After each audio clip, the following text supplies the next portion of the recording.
Sorry about that. Hey, everybody. Good evening. Hope everybody's having a good rest to their weekend. It's freezing cold here in New York.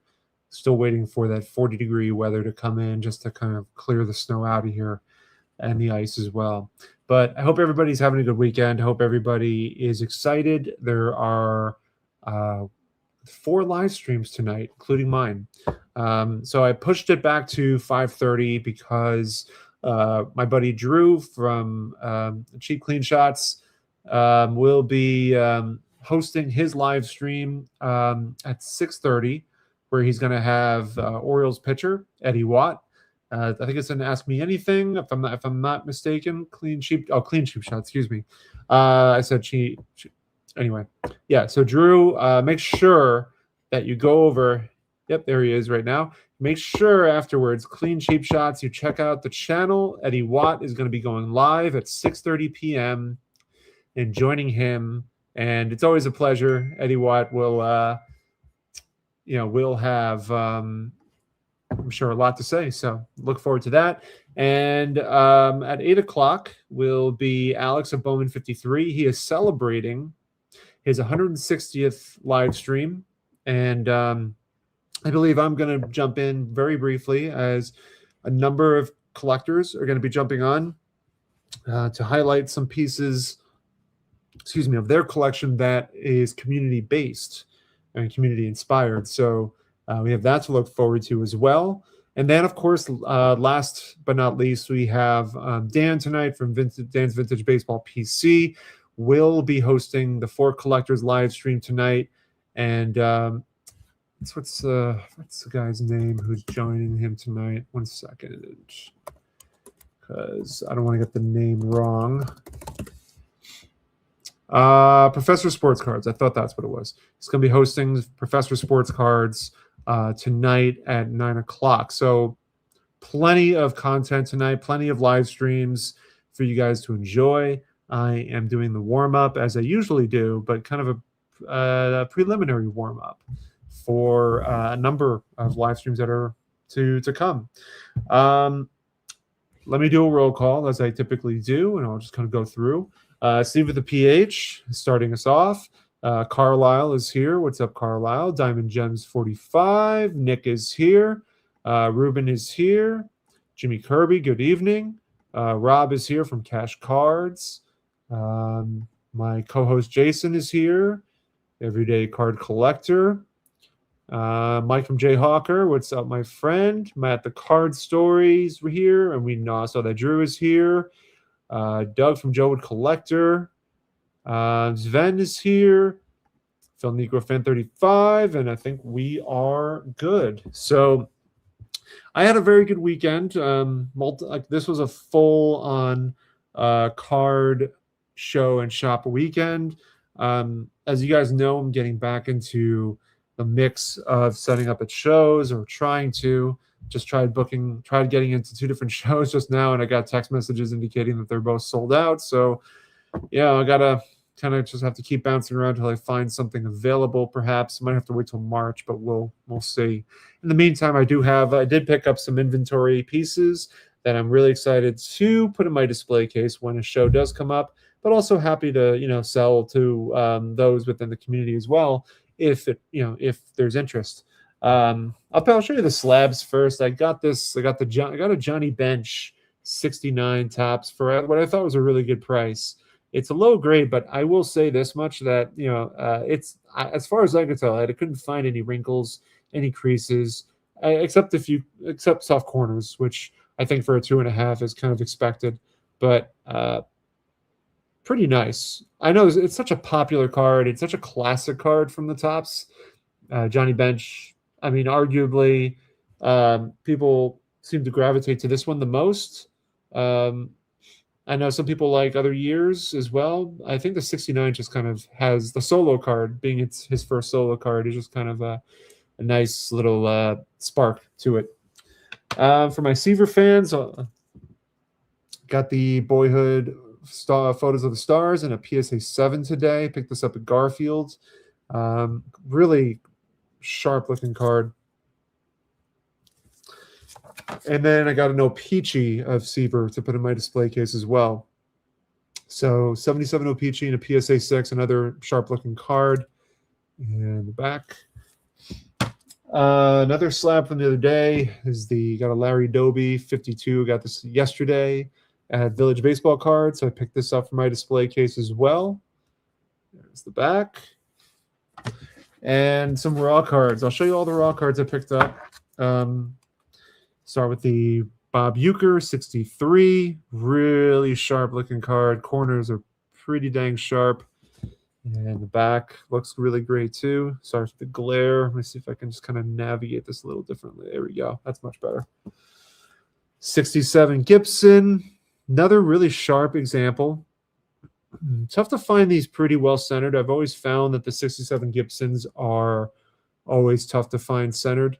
Even though this is not perfect, I mean, it's pretty good for what it, for this set. 69 Clemente, another really sharp looking Clemente cards. 69. Picked this up today. Picked up a few of the 59 cards, Cubs Clubbers with Ernie Banks. Got a lot of Larry Dobies now in my inventory. Here's a 59 Doby.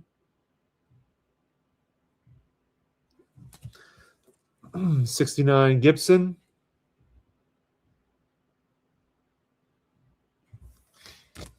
Destruction Crew. I think this is my second one that I have now, but nicely centered. 58 Doby. Really nice looking 58 Doby.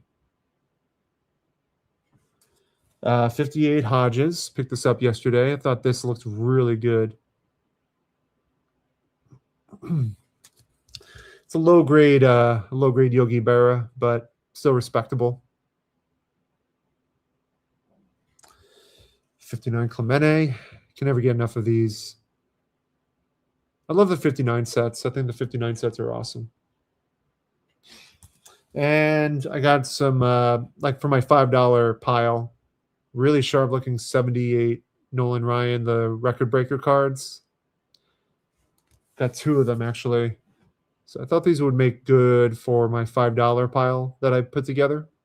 So there you have it. And then for Jason, because I know Jason loves this stuff. I always confuse which one's which, so Jason will have to help me. Frank Crissetti. Here's a Bill Dickey that I picked up as well. Waite Hoyt. Trying to, so that you don't see the glare. Here's a Joe Cronin. I think these are the Goudies. Billy Herman.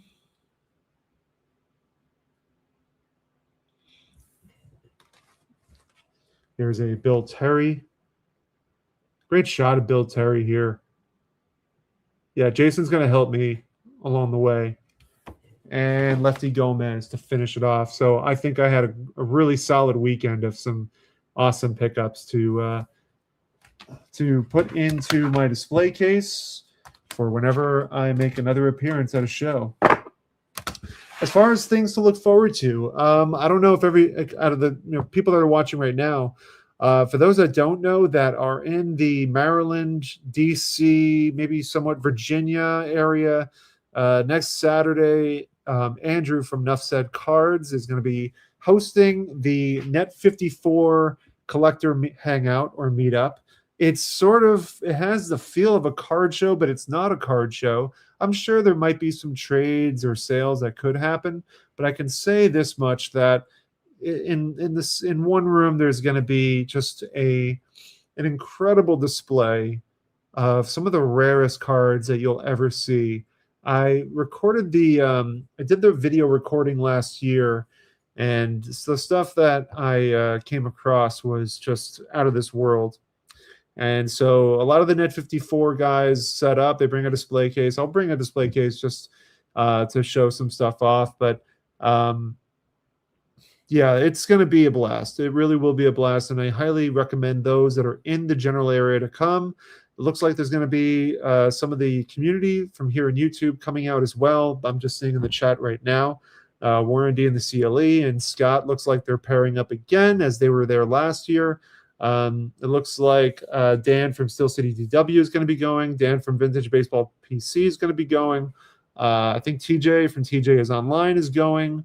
I hope I'm not missing anybody else, but please, if you're going, let me know. I'd love to say hello. I feel like it's going to be a very laid-back event, which is great. And there you have it. So let me catch up on the chat. I feel like I've just been showing stuff off and not really acknowledging.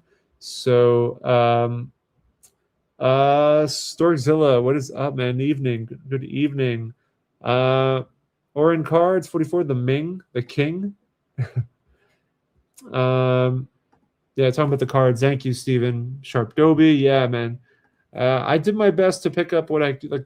Premier stuff. I do my best. So Ryan's Bullpen Sports Cards. What's up, Ryan? Good to have you here, man. Mr. eBay is here. I'm glad you logged in now. You can catch this. The bench, yeah. I love the appreciate it. Alrighty. Tempting to start a vintage card binder. Doesn't hurt, especially if you go bargain, if you go dumpster diving in the bargain bin boxes. You never know what you find. You could find some really good gems for good prices. So, really good stuff. Jason filled in the gaps. Crissetti for the Fine Pen R314. Thank you, Jason. I know I can count on you for this for the 30s stuff, as I'm not really as familiar with them. I got a really good deal on them. I looked up a few to see how they've sold in the past, and the rate that I got them at was really good, and I couldn't pass them up. So look forward to kind of just seeing how they look. Dan saying he'll be at the Net 54. So looking forward to it. Yeah, I will be filming. I talked to Andrew the other day, and Andrew asked me if I wouldn't mind filming again.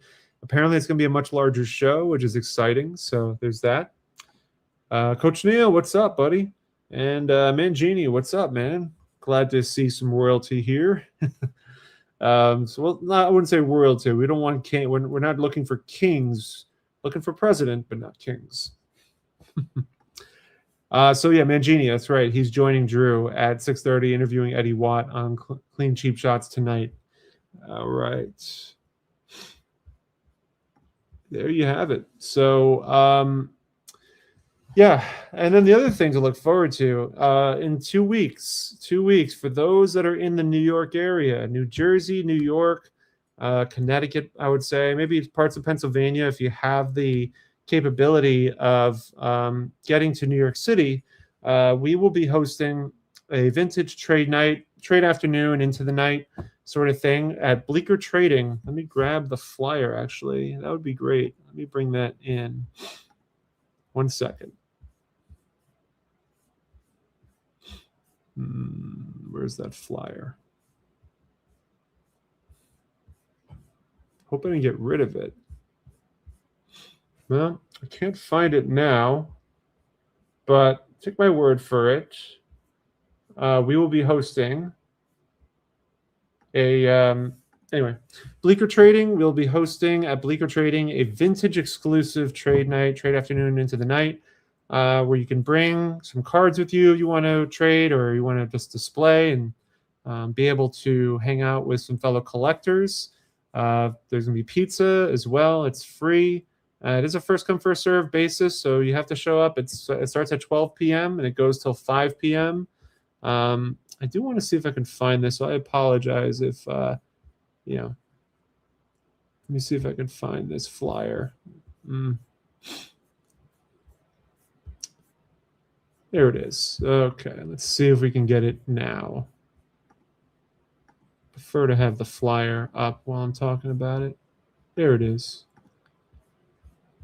Here it is. So Vintage Trade Night, partnership with Just Collect, sponsoring the event, the Collector Connection, and of course, my involvement, Dan's involvement with 4 collectors in the West Village, 2 weeks from today, February 15th, from 12 p.m. to 5 p.m., Bleecker Trading on 96 Christopher Street. It's in the West Village.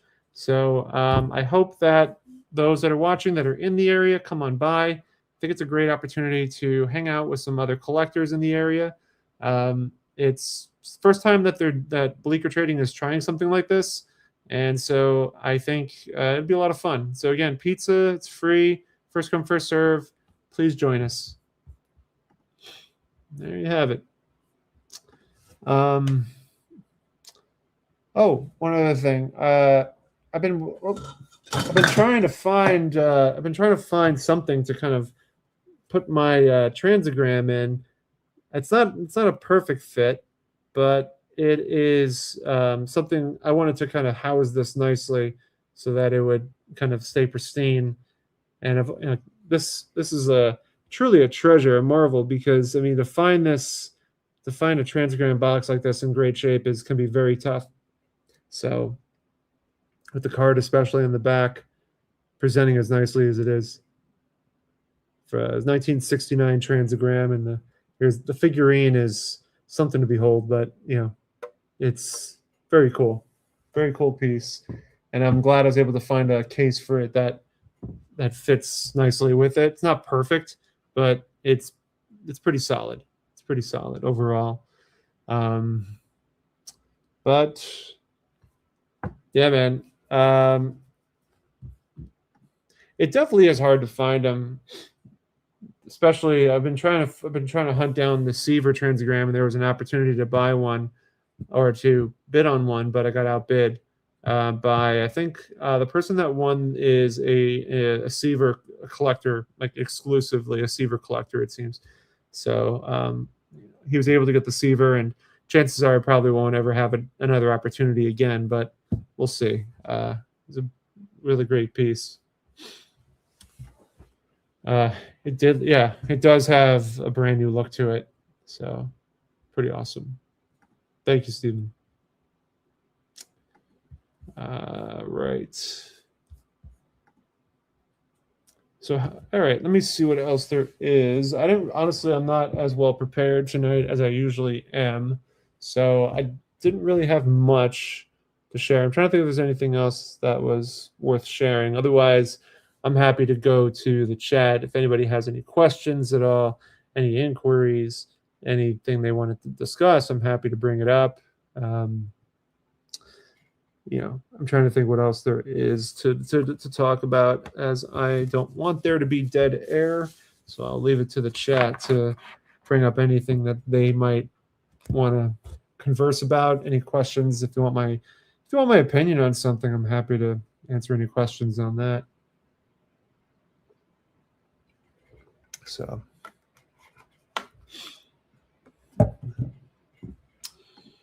anyone going to the $54 event?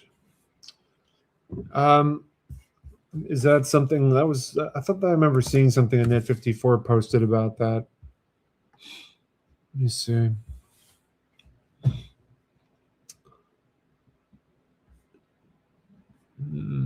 I'd have to search for that thread, but don't know. I've heard about something with that, Neil.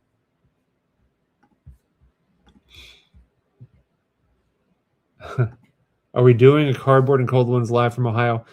We're gonna try. The problem is that I am driving in that Thursday morning. Probably won't get there until the evening, so I'll be pretty exhausted. But I'm always up, man. Like at that point, a beer is absolutely necessary. So, but I'm staying at the Holiday Inn, so I'll have to get settled in first because Brian is rooming with me, and then head over to the embassy after. But for sure.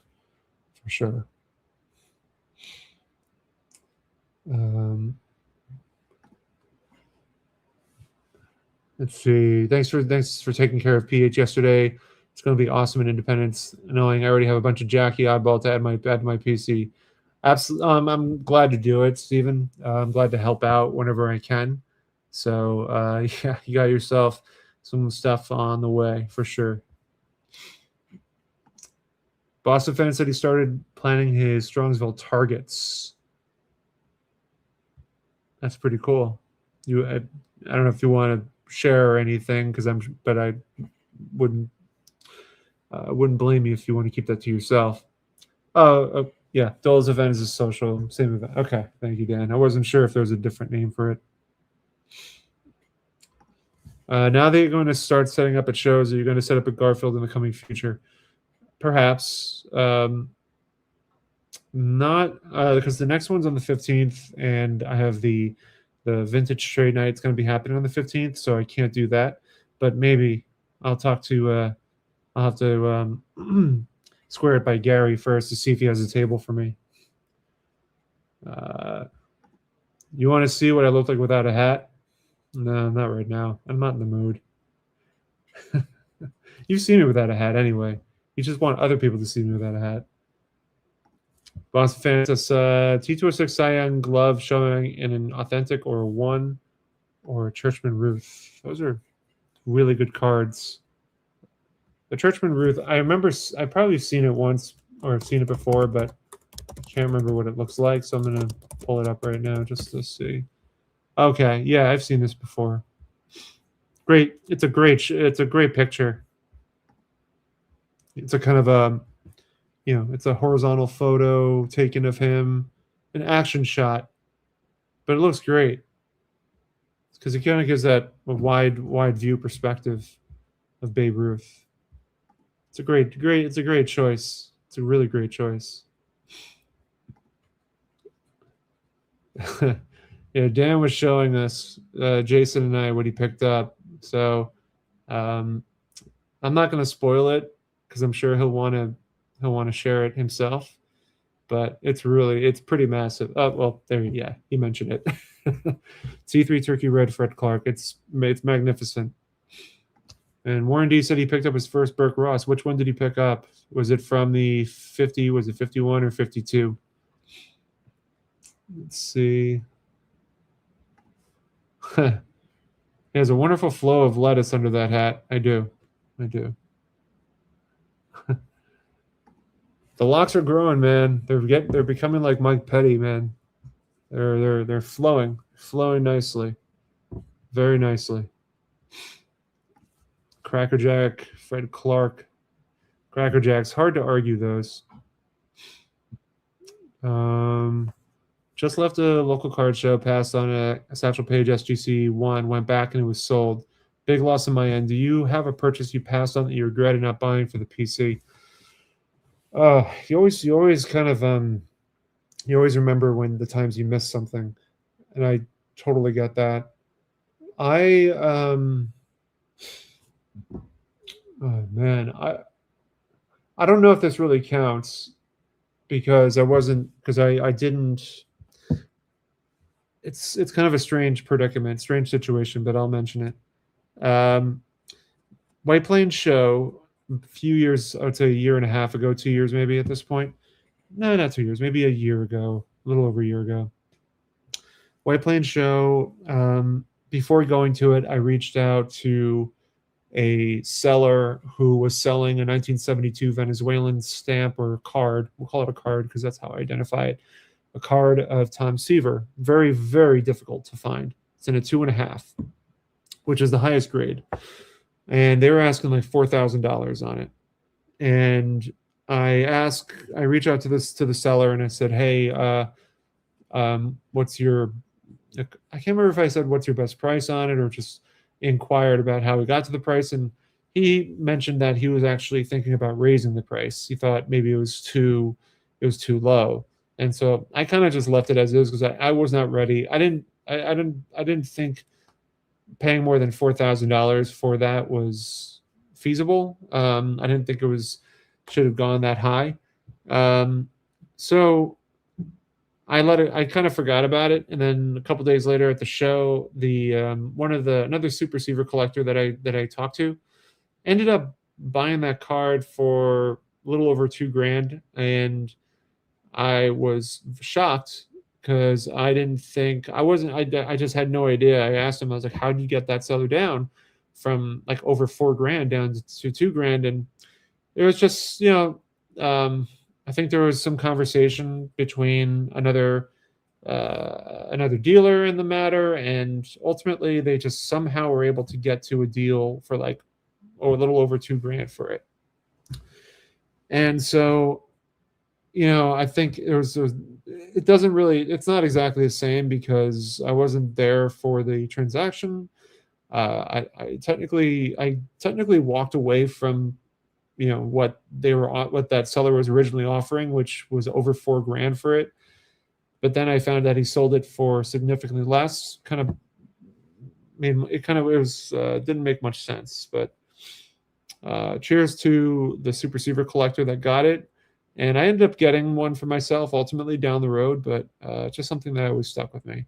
But it's one thing you mentioned, David, is that uh, something like this, these things sort of happen. You always remember the times that you didn't pick up something when you thought you should have. And this is something Orlando preaches, a collector's dream. He preaches that when you see something that is whether it being rare or tough to find or whatever the situation is, or you feel as though you have regrets on it. If it's something you really want and it's something that is going to be tough to find again in a certain condition range or whatever, you should just jump on it because you never know, that opportunity might pass you. And the one thing I always add to this is that if you're going to make a decision on something, just make sure you're financially capable of doing it. So I would just say those factors play into it when you make a decision like that. But good question, really good question. Seems like the conversation is going a little bit back and forth. Yeah, the Burke Ross, they had the 51s and the 52s. I had a 52 Burke Ross Maze that I did wind up selling, but they're great cards. There's some great cards in that set. I think Mia Mantle's in the 52. I think he's in the 52 as well. So Jason's saying that he passed up on the 37 Wheaties panel twice. Now the first one is owned by Mike from Jayhawk, and the second one is owned by Coach Neal. Both awesome examples of the panel. Cool to see them. Yeah, that's always to me. It's always I always appreciate it when I find out that if there's something that I really want, but turns out I didn't get it. At the very least, it went to fellow collectors that are within the community space.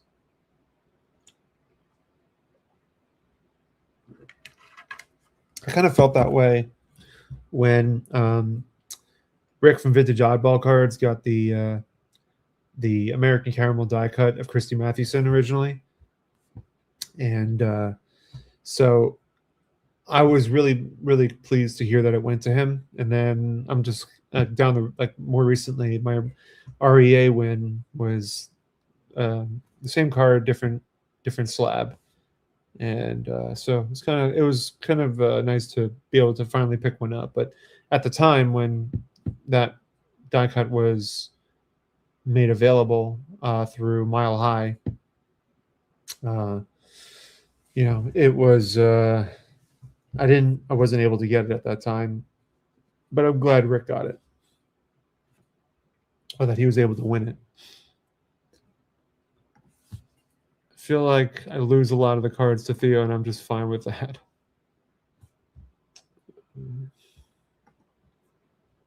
So,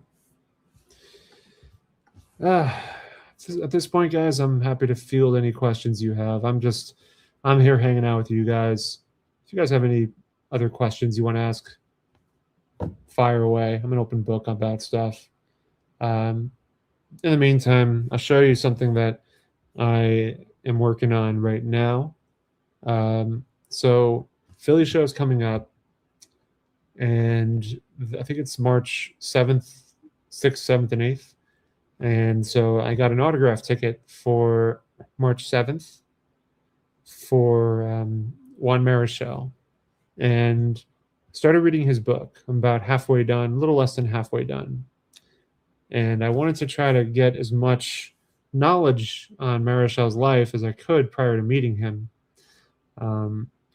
And as far as what I wanted to get autographed, I really wanted to find something incredibly unique of Marichal that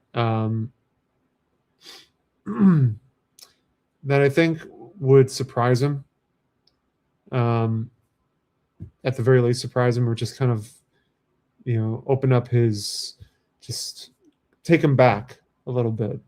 And I'll show you what I picked up.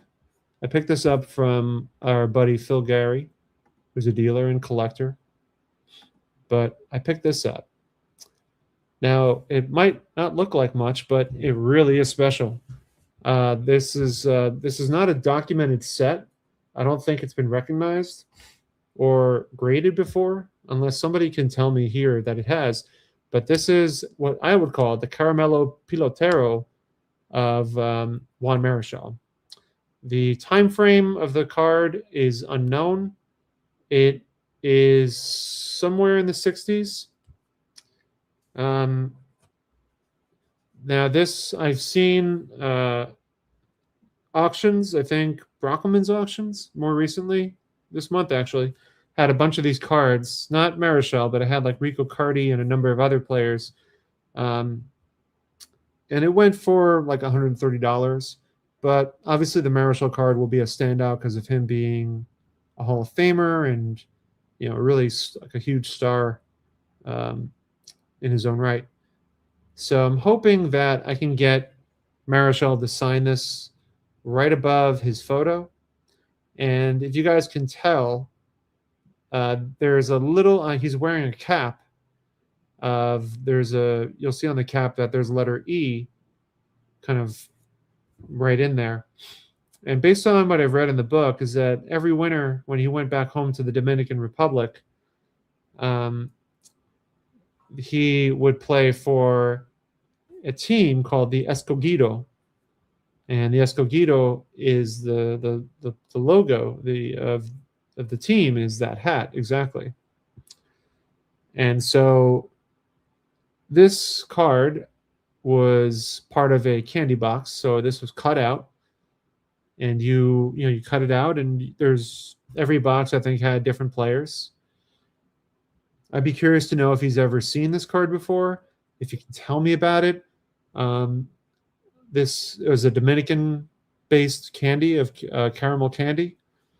So I'd be intrigued to find out if he knows anything about the candy box or this card, or if he's ever seen it, if he's ever signed it.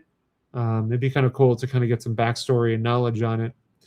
But nevertheless, I'm looking forward to meeting him, having him sign this. And yeah, truly special. My Hail Mary of a goal is to, again, finish the book, learn as much as I can, compile as many notes as possible, and shrink it down to a pitch for like a minute-long pitch of saying, Mr. Marichal, it's a pleasure to meet you. I just finished your book, and I would love the opportunity to sit down and have a conversation with you. There's so many accolades that you've experienced. You've had so many accolades. Obviously, there's the more prominent accolades that everybody discusses with you, but I'd really love to kind of just get down to your career, both in the Dominican Republic and here in the United States, and just to kind of learn more about who Juan Marichal was and is. I haven't really structured the pitch yet, but that's just kind of the gist of it. But it's going to be pretty cool. I think that will. I think it'll just be a really great opportunity to meet him and, at the very least, get an autograph on a cool, unique candy card from the Dominican Republic. So let's see. There are some questions that people were asking. I'm going to see if I can go back to it. Boston fan. What show do you guys like best, Philly show or formerly Strongsville? Strongsville is great because I like both shows. Let me just set the record straight. I love both shows. Two different shows. Hard to really kind of analyze both. Philly show is much bigger, much larger, because you get a combination of everything, modern, vintage, and TCG. So everything is represented. The Strongsville is very much vintage, dedicated. And what's nice about the Strongsville again is just the closeness of everything proximity wise. So the hotel, the event space, it's so convenient, very convenient. The Philly show sort of has that too, but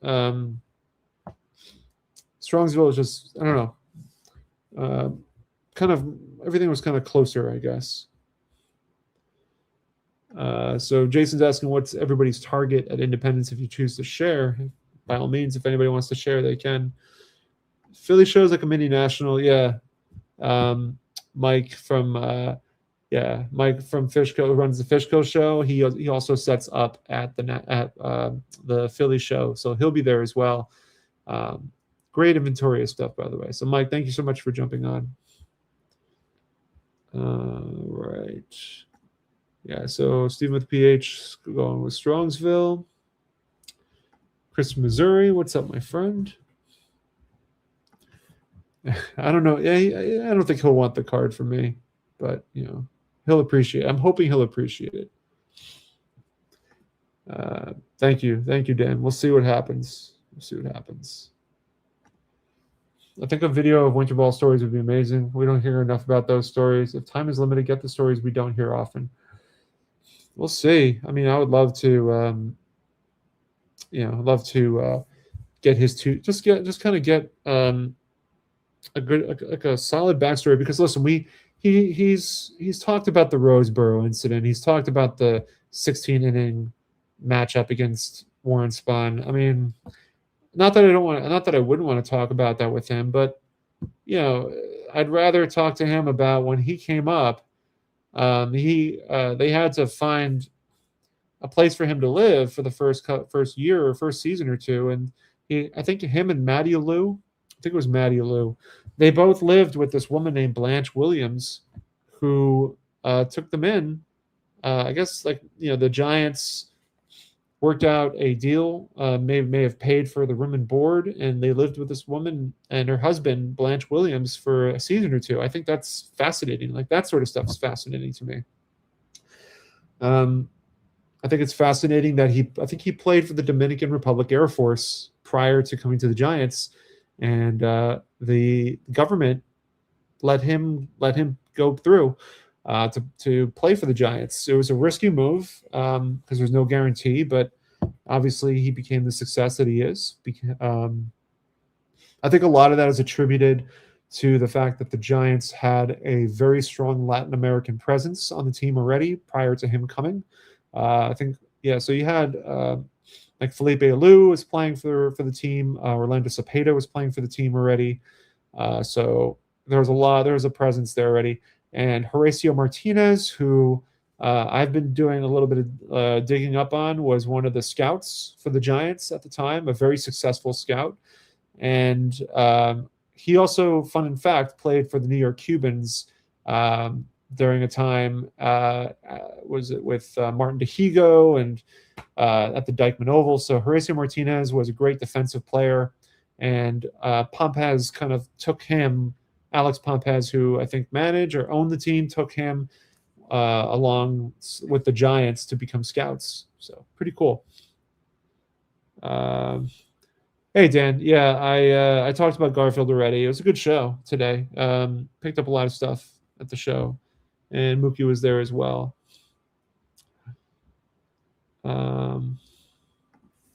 The Fight of Their Lives by John Rosengren is must Marischal reading. Lots of history. Is that on Marischal exclusively, or is that? I'll look it up after.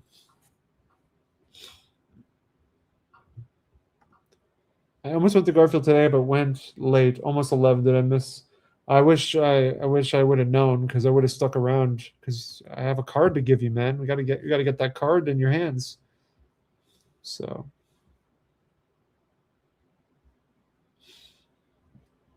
Let's see.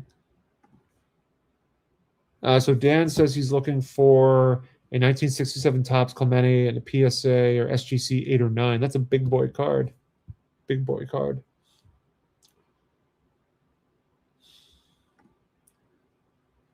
Living with Blanche for a season or two sounds like a TV show I grew up on. Nice.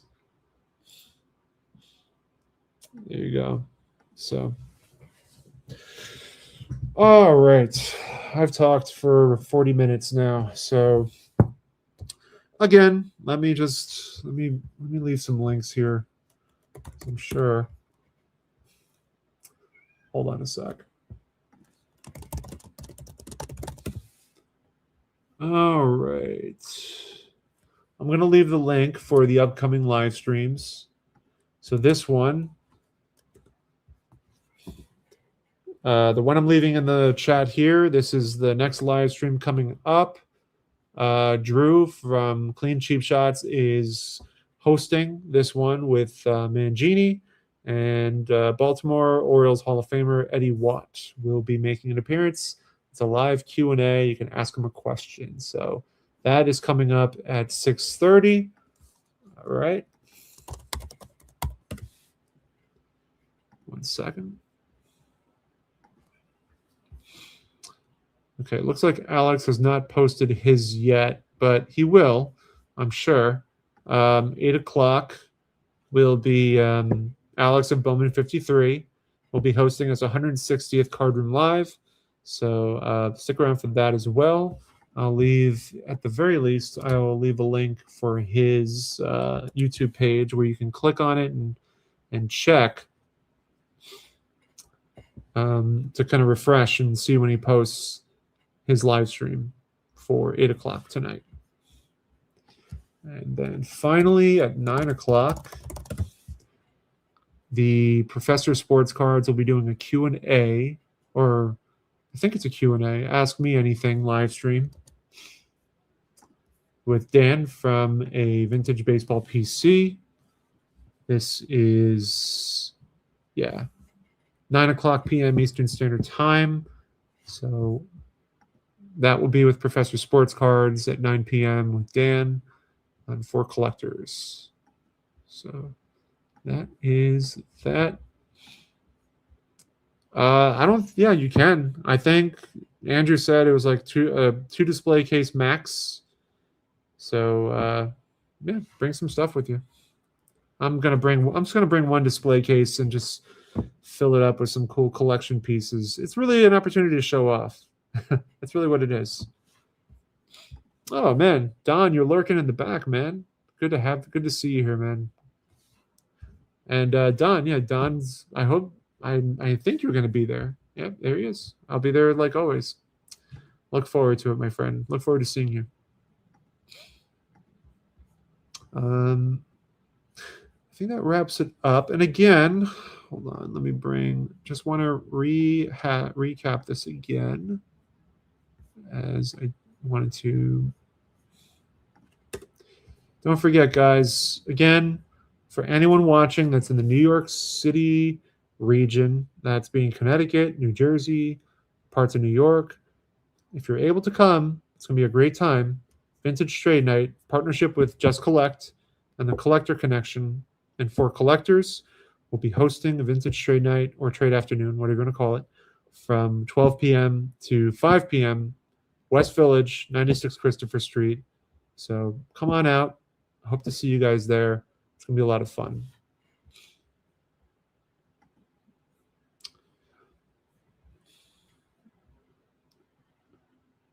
So you can do either or. Yeah, as Don mentioned, you can do either or. I'm going to bring one case with me, though, just because it's easier to store things. I'm doing my best to push it out there as best I can. I'm a little concerned, but I'm hoping that people will catch on to it. So we'll see. All right, guys. I think I've talked enough. So we'll go from there. So appreciate everybody jumping on tonight. Again, I left the links in the chat. In about 15 minutes, Drew from Clean Cheap Shots and John from the Mangini Collection will be going live and talking with Eddie Watt. 8 p.m. Bowman 53. Alex will be hosting his 160th Card Room Live. And then finally, 9 p.m. tonight will be Dan and Professor Sports Cards. You guys have a good rest of your weekend. I will see you soon. Take care.